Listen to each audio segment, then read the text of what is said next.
داعشەکانی ناو سزنەکانی ڕۆژاوای کوردستان و سووریا دەگوازرێنەوە عێراق. لە چەند ڕۆژی ڕابردوودا هێرشەکانی گروپە چەکدارەکان و سوپای سووریا بۆ سەر ئەو سزنانەی کە چەکدارانی داعشی لێبوو مشتومڕی زۆری لێکەوتەوە.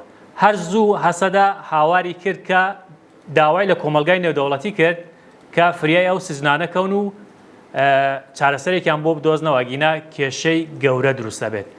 کەمێک پێش ئێستا فەرماندەی ناوەندی سوپای ئەمریکا کە بە سێنتکۆم ناسراوە ڕاگەندراوێکی بڵاو کردوێتەوە ئەڵێت هەر ئەمڕۆ دەستیان کردووە بە گواستنەوەی ئەو چەکدارانە لە زیندانەکانی ڕۆژاوای کوردستان و سووریا بۆ عێراق.